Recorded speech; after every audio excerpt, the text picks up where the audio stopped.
Receiving matric results can prove difficult for those who want to pursue further studies but did not obtain high enough marks. Not having the luxury to choose a tertiary institution of their choice can also have a mental impact on aspiring university students. So how should they handle this and remain positive? Educational psychologist Ken Resnick joins us to discuss this further. Thanks very much for your time, Ken. So while it's easy to celebrate those pupils who achieved distinctions, this is not a measure of later success, correct? Right.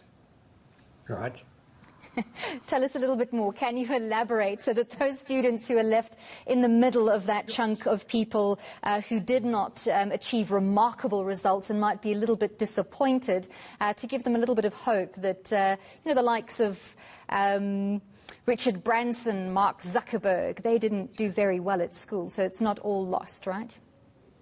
No, I think nothing's ever lost because we've got choice, but the generation has changed. You know, the generation that Zuckerberg and these guys grew up in is very different, and they were quite a small percentage of the population that get to that level. But what is happening these days, unfortunately, is that a lot of kids, and we've got to generalize because you've got the whole socioeconomic stratum, etc., that we've got to consider, and each child is an individual in their own right.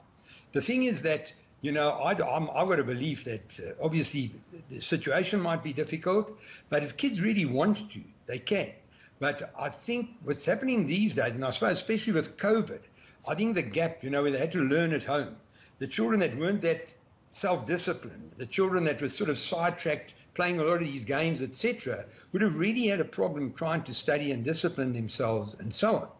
And we have to look at the history of their schooling.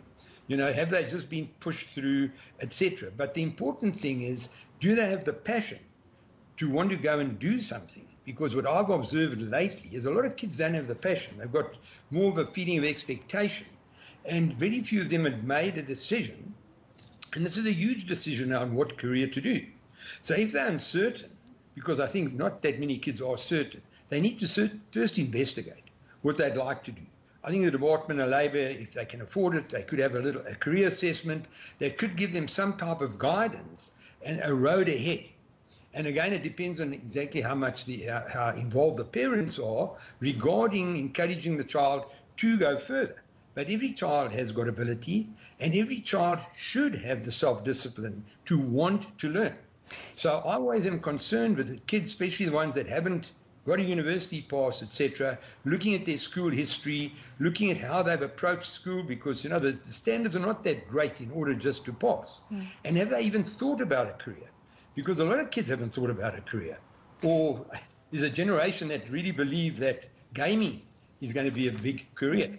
So a lot of them are out of touch. So I think we have to really take each case individually, otherwise we've got to make broad generalizations. Ken, sometimes the hardest part of a situation like this is adapting positively to the unexpected change. What's your advice to those matriculants who did have a plan, had planned to study something specific, and now things haven't quite worked out for whatever reason as they had hoped? I think they need to look at related careers. Let's say they want to do banking, just a silly example. Have a look at related careers they are. Maybe they're careers that need just an ordinary matric, starting off as a clerk and then maybe get involved in banking and then go that way. Depending on if they want to do veterinary, and they were not getting A's, well, they were just in a pipe dream.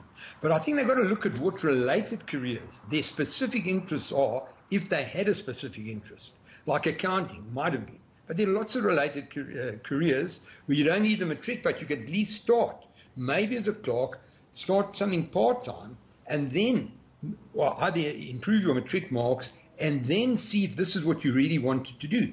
Or they can do a bit of job shadowing if they haven't done it already, so that whatever career they might have in mind, they might need this year to either improve their school marks, maybe rewrite some of the subjects. So there are quite a lot of choices open to them.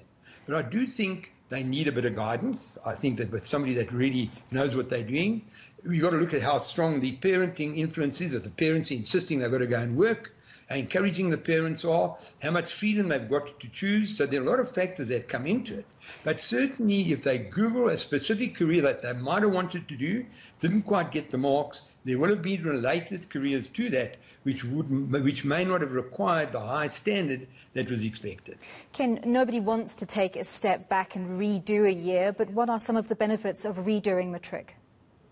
I think they've got to take responsibility that they just didn't work hard enough. And if they're really determined to do that specific career, and that's all that's required, a degree or some diploma, well, it's 1 year. If they don't have the discipline to say, well, no, I'm going to put my shoulder to the wheel, I just didn't work hard enough, I'm going to get all the help I can and be determined, there's nothing stopping them, and it's only 1 year. And if during that 1 year they can find themselves and be convinced that this is the career they want to do, it's really the year will be nothing. If it's going to be just messing around, just maybe finding a job, I'll start, I'll have a look, they've got to understand they need to take responsibility, but there will be some answer if they're prepared to look hard enough and see the right people just for some type of guidance. Thank you very much for speaking to us. That was educational psychologist Ken Resnick.